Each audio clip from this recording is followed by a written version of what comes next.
Olá, meu aluno, olá, minha aluna. Falo com você hoje sobre o primeiro dos direitos reais sobre coisa alheia, o direito real de superfície, como aparece aí para você no roteiro.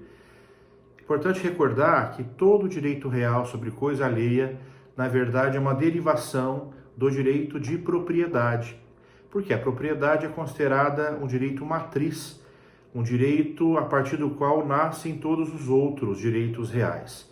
Isso acontece por um fenômeno denominado desmembramento. Está lembrado? Pelo desmembramento, separa-se um ou mais poderes da propriedade para a formação de um outro direito real. Eu sempre uso como exemplo o usufruto, por se tratar de uma figura que ilustra muito bem esse fenômeno. No usufruto, por exemplo, separam-se dois poderes do proprietário: o poder de uso e o poder de gozo ou fruição. Quer dizer, o usufrutuário recebe a posse do bem e, para que possa se valer desse bem de modo pleno, ele tem o direito de utilizar essa coisa segundo a sua destinação natural e também fruir dela, ou seja, tirar rendimentos, tirar ganhos, tirar frutos gerados por esse bem. Quer dizer, no usufruto, separam-se uso e fruição para a formação de outro direito real.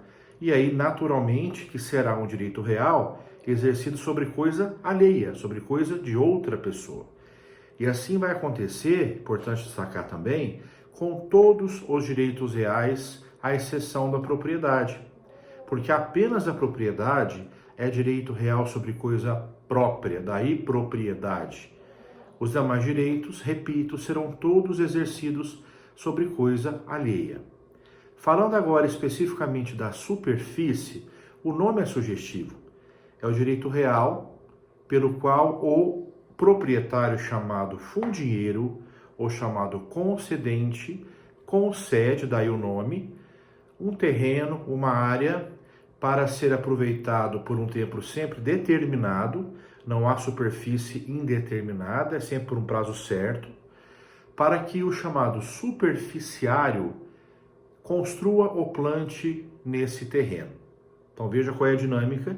Eu tenho um terreno e eu passo a você esse terreno mediante uma escritura pública, uma vez que é direito real sobre imóvel, e possibilito que você, por um prazo certo, faça ali uma plantação ou uma construção.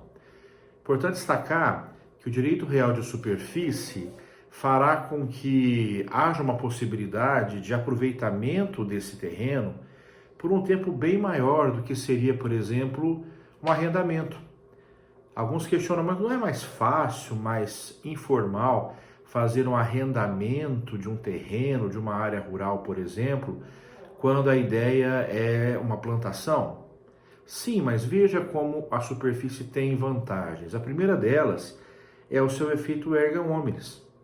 Quer dizer, por se tratar de um direito real, a eficácia da superfície se exerce sobre toda a coletividade. Outra vantagem é que os contratos, de um modo geral, são breves, são curtos.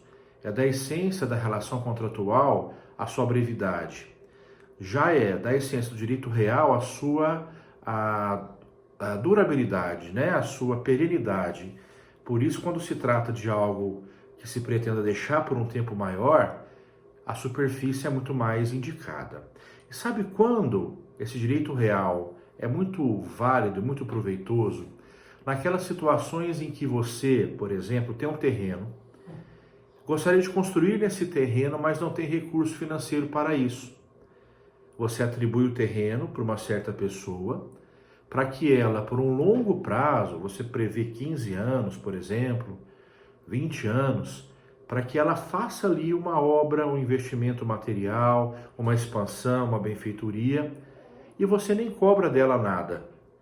Por quê? Veja, será uma troca de favores, será uma permuta de benefícios, de vantagens, porque ao final dos 15 anos, dos 20 anos, você recobre esse terreno com as construções que foram feitas, sem, nesse caso, indenizar o superficiário. Quer dizer, ele faz uma obra, mora nessa obra por 15, 20 anos, de graça, e ao final para que você tenha uma compensação, ele te entrega de volta o terreno com as construções.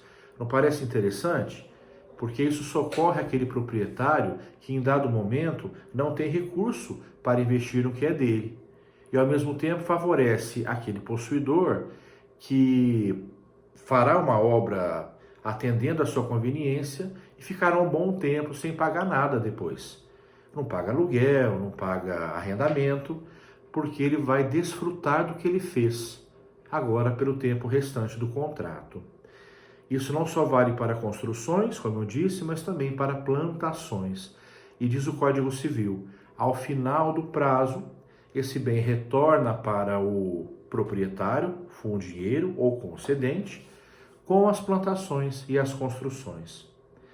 Um dado importante é que aqui, já falando das regras gerais, tá? É que aqui, essa devolução ao proprietário com tudo que foi feito, acontece independentemente de indenização do superficiário. Veja só, qual é a regra então? A regra é que ao devolver esse terreno com as construções ou plantações, o superficiário nada receba. Porque a ideia é exatamente essa, que ele fez a obra como pagamento, como compensação ao proprietário, que lhe concedeu aquela moradia por um tempo longo.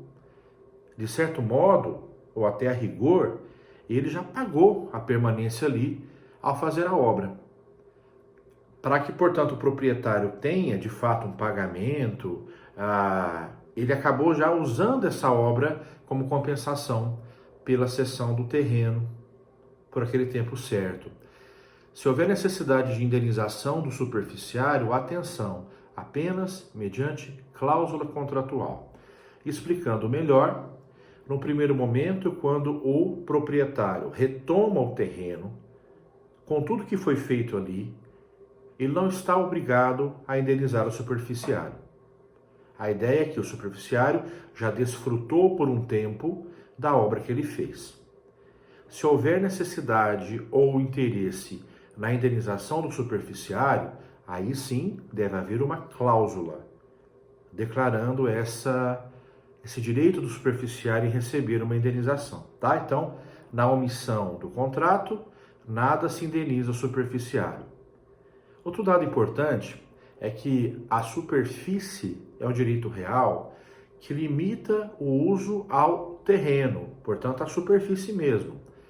Não se autorizam nesse direito real obras no subsolo do terreno, exceto quando se tratar de obras de relevância e de obras inerentes àquela intervenção feita pelo superficiário. Por exemplo, ele fará uma casa e é natural que para erguer essa casa haja a definição de uma estrutura subterrânea, né? Haja intervenção no subsolo para se preparar a fundação, o alicerce desse imóvel. Então, claro que aí, pela própria estrutura que você vai erguer, será necessária a intervenção no subsolo. Mas fora isso, por exemplo, o superficiário não pode fazer uma piscina, né, trabalhando a parte do subsolo, já que isso não é mais inerente à obra principal. A obra principal foi a edificação, que aqui foi concluída de modo a usar a fundação, né? Mas a piscina foge dessa obra principal e aí não se admite porque estaria então trabalhando o subsolo desse terreno. Bom, é importante destacar que essa escritura tem que ser registrada no cartório, uma vez que, como eu havia falado, todo direito real sobre imóvel se constitui mediante escritura pública registrada no cartório imobiliário, porque é o cartório imobiliário que dará publicidade a esse direito e que permitirá, a partir daí, o seu exercício erga omnes. Falando agora melhor das regras gerais, um dado importante também é que quando há uma mudança da destinação desse terreno, por exemplo, houve um combinado com o superficiário para que ele usasse o terreno para uma plantação, até com a ideia de que logo o terreno fosse devolvido. E ele muda essa destinação da superfície. Ele faz uma construção, ou por exemplo, era para ser um terreno cuja obra ali tivesse uma finalidade residencial, ele transforma essa obra numa finalidade, numa aplicabilidade comercial. Há um desvio de finalidade, há uma mudança da destinação do bem.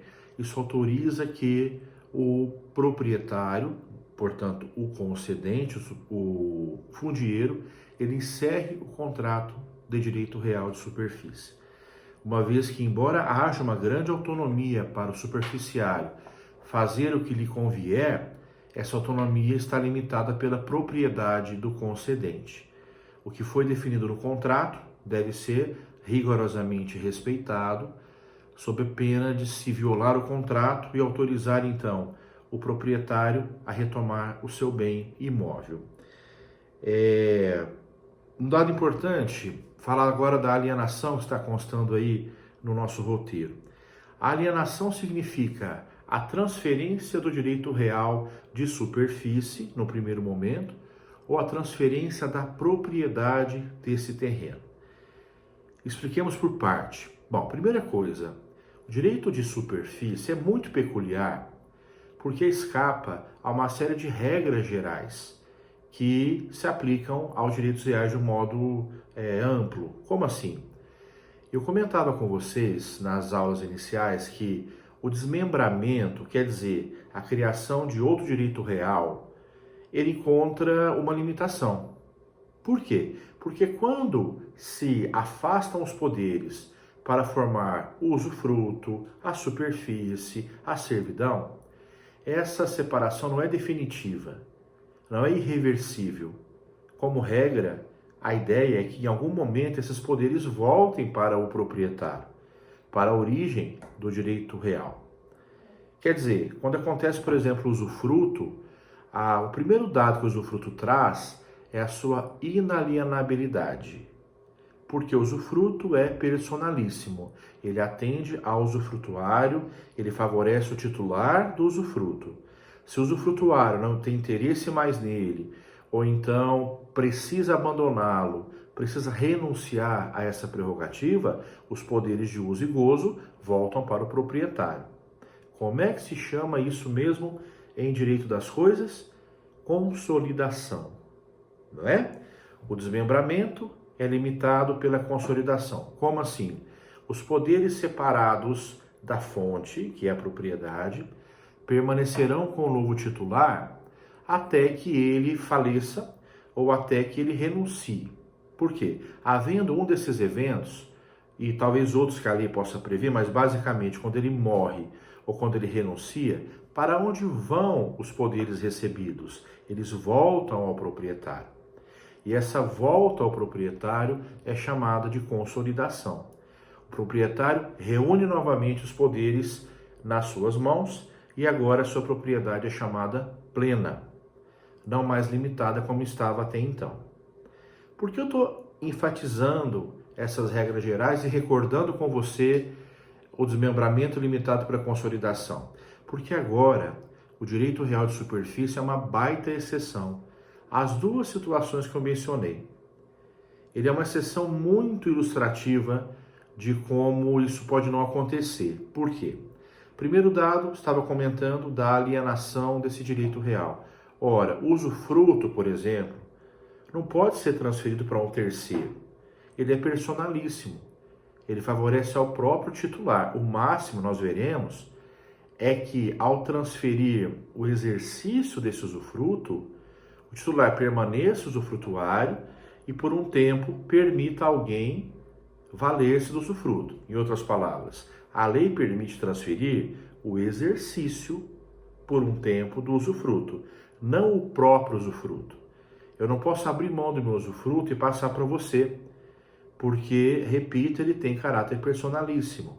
Se eu não o quero mais, a dinâmica é devolvê-lo ao proprietário. Essa é a volta necessária que a lei fará. E outro dado importante, quando falece o usufrutuário, os poderes de uso e gozo de novo voltam para o proprietário. Novamente acontece a consolidação e não a transmissão desses poderes aos herdeiros. Não há transmissão hereditária, como regra de um direito real sobre coisa alheia. Agora eu faço a comparação com a superfície, que, repito e quero que você grave, é exatamente o contrário. A superfície autoriza o superficiário a alienar o próprio direito, a transferir a própria superfície para um terceiro, por aquele prazo que foi aí pactuado com o proprietário. Suponhamos que eu tenha dado a você um prazo de 15 anos para a superfície. Você pode, a qualquer momento, transferir a superfície para outra pessoa e essa pessoa terá apenas que respeitar o prazo que nós convencionamos. Você transferiu lá com 5 anos de contrato, ela agora terá mais a diferença, né, mais os 10 anos para exercer a superfície e depois me devolver o bem nas condições que foram contratadas. Quer dizer, olha a diferença. Eu não estou cedendo apenas o exercício. Eu estou abrindo mão da própria titularidade.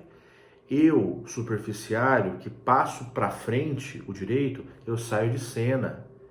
Não sou mais responsável por esse bem.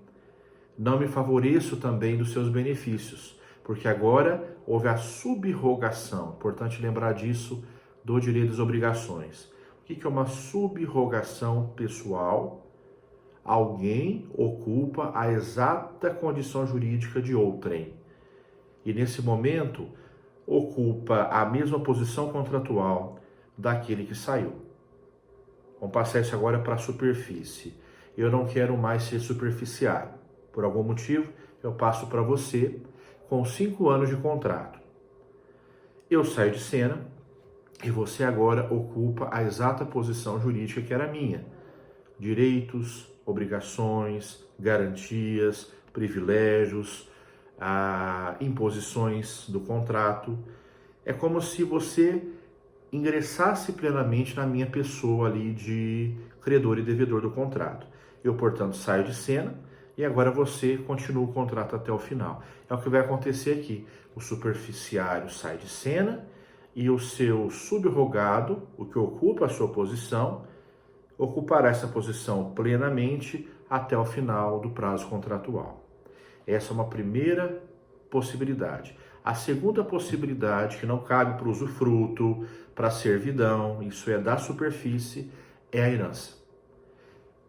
Lembrando, de novo, do usufruto. Quando o usufrutuário falece, veja, embora direito real seja direito patrimonial, ele é um direito de ordem material, ele integra a herança, ele não passa por herança. Morreu o usufrutuário, os poderes de uso e fruição voltam para o proprietário. Novamente acontece aqui a consolidação. Já no caso da superfície, ela vai passar para os herdeiros do superficiário falecido, pelo tempo do contrato, pelo tempo que resta e que seria exercido pelo superficiário, claro, se não viesse a falecer. Então veja a diferença, né? 5 anos, morre o superficiário, tem 10 anos de contrato, os seus herdeiros assumem esse contrato até o fim. Novamente, subrogação. Ocuparão a exata posição do agora falecido, assumindo direitos e obrigações como se fosse ele próprio. E aí, suportando o contrato até o seu final. Pois bem, quando há alienação, vamos lembrar novamente dela, quando, por exemplo, o superficiário ele quer passar adiante a superfície, ele precisa respeitar a preferência do proprietário na retomada desse bem. Então veja só, quando ele vai transferir a superfície, primeiro que o proprietário não pode cobrar por isso. Isso é prerrogativa legal. O superficiário pode passar para frente a superfície. Isso não é um favor do proprietário, é direito baseado na lei. E por isso diz o Código Civil, o superficiário fará essa transferência dos seus poderes e o proprietário não poderá cobrar por essa transferência de poderes. Nessa transmissão de poderes, haverá a subrogação que eu comentei, e a partir daí, o superficiário, para fazer a alienação da superfície, primeiro precisa oferecê-la ao proprietário. Quer dizer, as mesmas condições que o superficiário apresentaria para um estranho, para um terceiro, ele agora deverá apresentar na devolução dessa superfície para o proprietário dela. Outro dado, e se for uma alienação do próprio imóvel? Olha que curioso. Vou representar aqui uma situação. Eu, proprietário, você, superficiário. Eu quero vender o meu imóvel. Posso? Eu posso alienar o imóvel que traga essa restrição, quer dizer, sobre ele um direito real de coisa alheia, uma superfície, uma servidão, um usufruto? Posso. Eu sou dono. Uma das prerrogativas sagradas para o proprietário é a alienação. E nessa condição, sendo eu proprietário, poderei tranquilamente vender esse bem, embora ele esteja com você. Agora, você tem também uma prerrogativa importante aqui. Como você está no uso e na posse material e direta desse bem, novamente aparece o direito de preferência. Você terá prioridade na compra desse terreno. Lembrando que aí eu não posso criar embaraços ao exercício por você dessa prioridade. É importante documentar, né, que o que eu pediria de preço, as condições de pagamento que eu fixaria para um terceiro, tudo isso deve ser exatamente igual agora para você, enquanto titular da preferência nessa aquisição. E, curiosamente, o que vai acontecer se você não quiser comprar ou não puder comprar? Eu vou vender para um terceiro. Até quando você ficará nesse bem? Será que vendendo para um terceiro, você terá que sair do terreno? Não. O direito real de superfície é independente da propriedade. É independente. Ele é, claro, derivado dela, mas ele se constitui à parte. Quer dizer, você terá a possibilidade de ficar nesse contrato até o final do prazo. E é por isso que muitas vezes ter ali um superficiário, um usufrutuário, inviabiliza muitos negócios, né? Porque quem vai ter interesse em comprar um terreno no qual você está exercendo uma superfície por 20 anos, por um tempo até maior? A pessoa ficará privada da posse todo esse tempo, não terá como reclamar, porque ela teve ciência da restrição ao comprar o imóvel. Eu não comentava que a escritura pública da superfície é registrada no cartório? No cartório em que há a matrícula do imóvel. Isso vai constar na matrícula do imóvel, que há essa restrição, que há a situação pendente, né? E que terá que ser tolerada pelo novo comprador, pelo novo proprietário. Pois bem, você vai ficar naquele imóvel até cumprir a superfície e ao final você terá que devolvê-la ao agora novo proprietário, que é o comprador. Bom, caminhando o nosso roteiro aí, falar da desapropriação do imóvel agora, que é interessante. Desapropriação é um mecanismo pelo qual o poder público toma uma propriedade particular e traz nessa propriedade para o patrimônio público, alegando que ali existe interesse na desapropriação. É o que acontece nos casos em que é preciso retirar um terreno de uma área em que se pretenda passar uma avenida, ou então até demolir uma casa que está atrapalhando uma obra feita pela prefeitura. São situações nas quais o poder público desapropriante justifica o interesse coletivo nessa desapropriação. A lei prevê que o desapropriador, o desapropriante, que é o Estado, indeniza o desapropriado, mas, já te adianto, é uma indenização ínfima, até ridícula, né? Porque se faz o pagamento pelo valor venal do imóvel, e isso sempre acaba não sendo atualizado, enfim, de fato, para o desapropriado é um grande prejuízo, um grande desgosto que ele sofre. Mas o fato é que a justificativa da desapropriação é que o bem atenderá diretamente ao interesse coletivo. Quando há desapropriação de um bem dado em superfície. Como é que fica essa história, né? Porque vejam, há um direito real desdobrado em duas garantias. Existe a propriedade do concedente ou fundieiro e existe a superfície do superficiário. Especialmente quando o superficiário tem a seu favor uma indenização, lembra que eu falei? É possível, no contrato de superfície, prever uma cláusula de indenização para, especialmente, compensar o superficiário das despesas e investimentos que ele fez durante esse tempo. Vamos pensar então que aparece a prefeitura, louca lá para tomar aquele terreno, desapropria o terreno. Fora a choradeira que isso vai gerar, sempre é um baque muito grande para o proprietário particular, vai gerar também uma discussão. Quanto agora vai se pagar para quem, né? Será que o proprietário, apenas ele é indenizado por essa miserável compensação financeira da prefeitura? Ou será que o superficiário tem direito a uma parte? Da seguinte maneira, a lei manda que, havendo indenização pela desapropriação, ela seja repartida proporcionalmente entre proprietário e superficiário, dentro do que seja direito de cada um. Claro que, naturalmente, o proprietário receberá um percentual maior, porque ele tem a propriedade perpétua para toda a sua vida. E claro, portanto, que ficará então um percentual menor para o superficiário. Agora, haverá ele sim direito de receber um percentual da indenização. Como eu havia dito, é mais complicado falar aqui em indenização quando se trata de superfície gratuita. Vamos recordar isso aí, né? Eu posso passar para você a superfície de modo gratuito ou oneroso.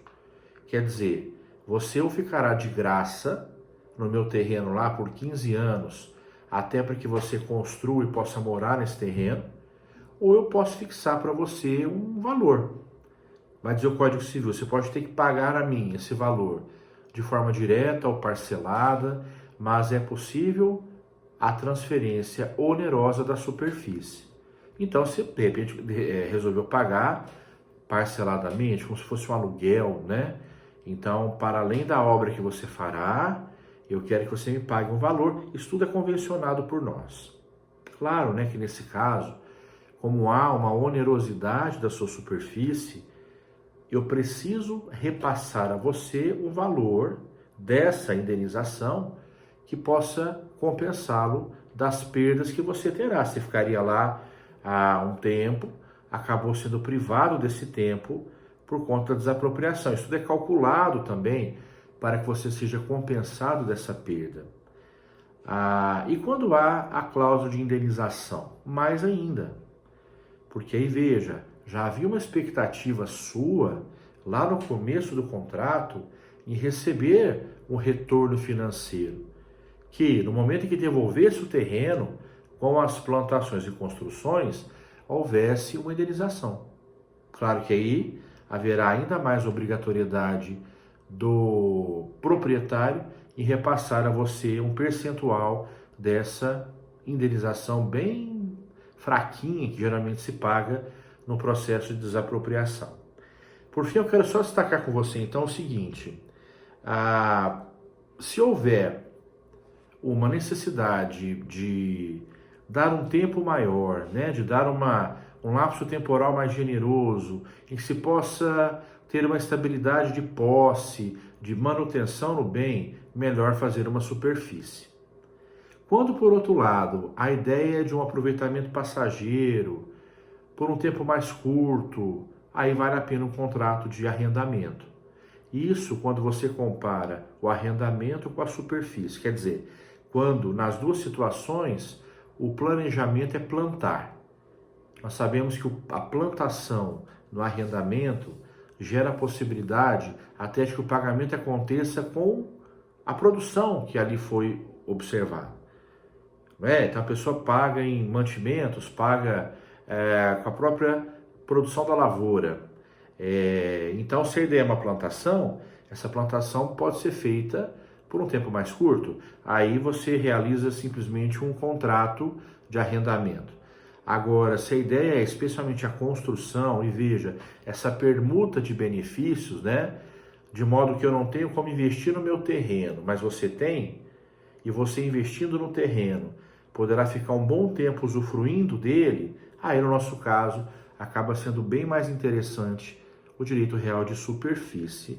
Até, repito, pela perenidade dele, né, pela durabilidade desse contrato e pelos benefícios muito mais concretos que ele vai trazer em razão de ser um direito real, portanto, oponível erga omnes, dando uma estabilidade de aproveitamento muito maior ao superficiário. É isso aí, pessoal. Até a próxima. Muito obrigado.